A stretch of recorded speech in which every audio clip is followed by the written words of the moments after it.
ಎಲ್ಲರಿಗೂ ನನ್ನ ವಂದನೆಗಳೊಂದಿಗೆ ನನ್ನ ಪ್ರೀತಿಯ ವಿದ್ಯಾರ್ಥಿ ವೃಂದದವರೇ ಹಾಗೂ ಈ ಚಾನಲನ್ನು ವೀಕ್ಷಿಸುತ್ತಿರುವ ವೀಕ್ಷಕರೇ ಹಾಗೂ ನನ್ನ ಸ್ನೇಹಿತರೆ, ಇಲ್ಲಿ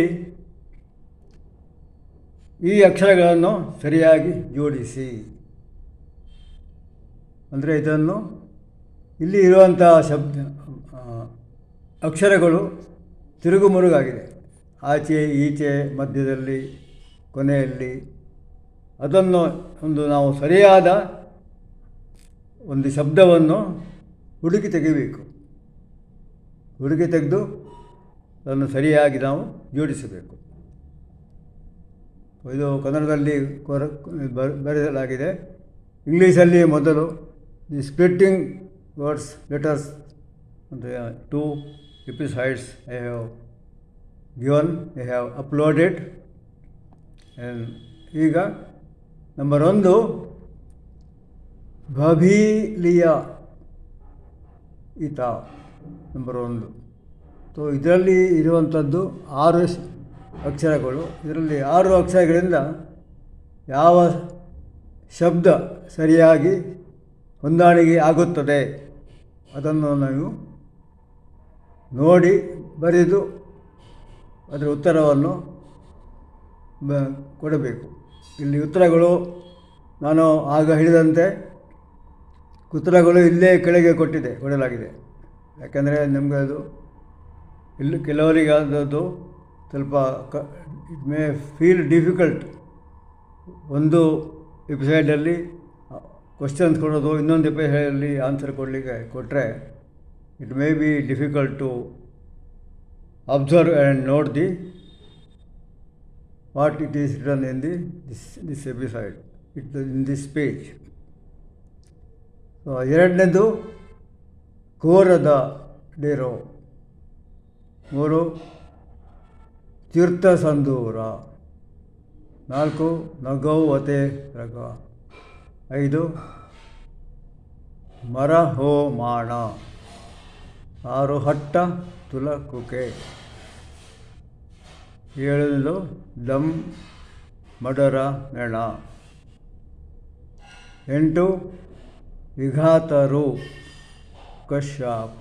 ಕಶ್ಯಾಸ, 9 ರಾಟದ ಕೊಡಬೇಸ, 10 ಚಂಟ ಆಯವನೆ, 11 ರೋಟಿದ ಅಂಗ,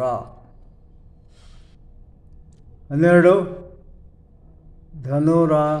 ಧನುಣ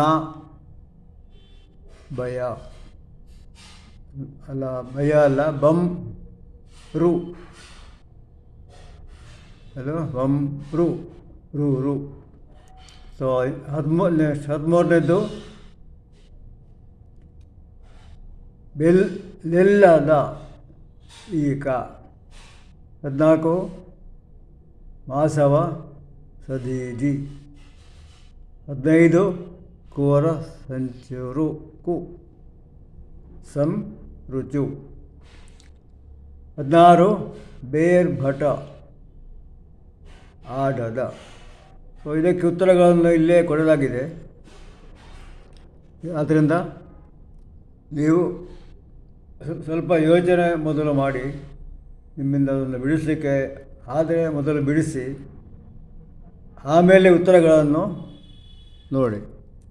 ಸೊ ಇದು ಕನ್ನಡದಲ್ಲಿ ಬರುವಂಥ ಶಬ್ದಗಳ ಮಾಹಿತಿ. ಅದು ಹೆಚ್ಚಿನವರಿಗೆ ಗೊತ್ತಿರ್ಬೋದು, ಆದರೂ ಕೆಲವು ಸ್ವಲ್ಪ ಉತ್ತರವನ್ನು ನಾವು ಇಲ್ಲೇ ಕೊಟ್ಟಿರೋದರಿಂದ ಅದು ಬೇಗನೆ ಅದರ ಅರ್ಥ ಗೊತ್ತಾಗ್ತದೆ. ಸೊ ಇದು 1ನೇದು ಭಯಭೀತ. ಇಲ್ಲಿ ಕೊಡಲಾಗಿದೆ, ಇದನ್ನು ಹೇಳುವ ಅವಶ್ಯಕತೆ ಇಲ್ಲ ಅಂತ ಕಾಣ್ತದೆ ನನಗೆ. ಇಲ್ಲಿ ಕೆಳಗೆ ಅದನ್ನು ಸರಿಯಾಗಿ ಉತ್ತರ ಬರೆದು ಇಲ್ಲಿ ಕೊಡಲಾಗಿದೆ ಕೆಳಗೆ.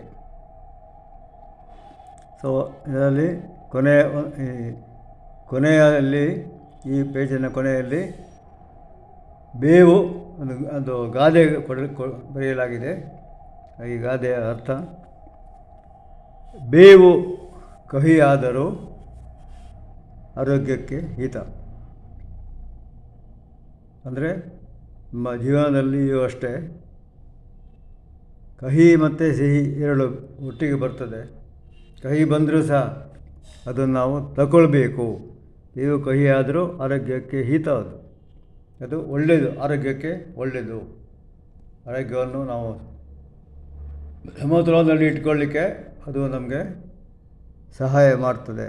ಯಾವುದು ಬೇವಿನ ಎಲೆಗಳು ಅಥವಾ ಅದರ ಕಡ್ಡಿಗಳನ್ನು ಸಹ ಹೇಳ್ತಾರೆ.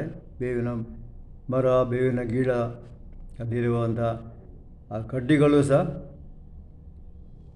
ಬೇರೆ ಬೇರೆ ಕಾಯಿಲೆಗಳನ್ನು ಗುಣಪಡಿಸಲಿಕ್ಕೆ ಅಥವಾ ಸಾಮಾನ್ಯವಾಗಿ ಅದು ಒಂದು ಉತ್ತಮ ಔಷಧಿಯ ಥರ ಇದೆ. ಅದನ್ನು ನಾವು ಯುಗಾದಿ ಈ ದಿನದಂದು ಹೊಸ ವರ್ಷ, ನಮ್ಮ ಸನಾತನ ಧರ್ಮದ ಹಿಂದೂ ಧರ್ಮಕ್ಕೆ ಅದು ಮೊದಲ ವರ್ಷ. ಪ್ರಥಮ ಅಂದರೆ ಪ್ರತಿ ವರ್ಷ ಬರುವಂಥದ್ದು, ವರ್ಷಕ್ಕೊಮ್ಮೆ ಸಂವತ್ಸರದ್ದು ಬದಲಾಗ್ತದೆ. ಸೊ ಆಗ ನಾವು ಹೆಚ್ಚಾಗಿ ಬೇವು ಮತ್ತು ಬೆಲ್ಲವನ್ನು ಸೇರಿಸಿ ತಿಂತೇವೆ. ಸೊ ಈ ವಾರದಲ್ಲಿ ಅಥವಾ ನಮ್ಮ ಮುಂದೆ ಇದರಲ್ಲಿ ನಮಗೆ ಯಾವುದು ಬಂದರೂ ಎರಡು ಸಿಹಿ ಮತ್ತು ಕಹಿ ಒಟ್ಟಿಗೆ ಬರ್ತದೆ. ಅದನ್ನು ಮನಸ್ಸಿನಲ್ಲಿಟ್ಟುಕೊಂಡು ನಮ್ಮ ಪೂರ್ವಜರು ಇದನ್ನು ಪದ್ಧತಿಯನ್ನು ತಂದಿದ್ದಾರೆ. ಸೊ ಇಲ್ಲಿಗೆ ಇದು ಈ ಅಕ್ಷರಗಳ ಜೋಡಿಸುವಂಥ ಒಂದು ಸಣ್ಣ ಕಂತು. ಇದನ್ನು ಇನ್ನು ಮುಂದಿನ ಭಾಗ ಇನ್ನೂ ಸ್ವಲ್ಪ ಇದೆ. ಇದನ್ನು ಇಲ್ಲಿಗೆ ಮುಗಿಸಿ ನಿಮಗೆಲ್ಲರಿಗೂ ವಂದನೆಗಳೊಂದಿಗೆ ಇದನ್ನು ಈಗ ಮುಗಿಸುತ್ತಾ ಇದ್ದೇನೆ. Bye bye.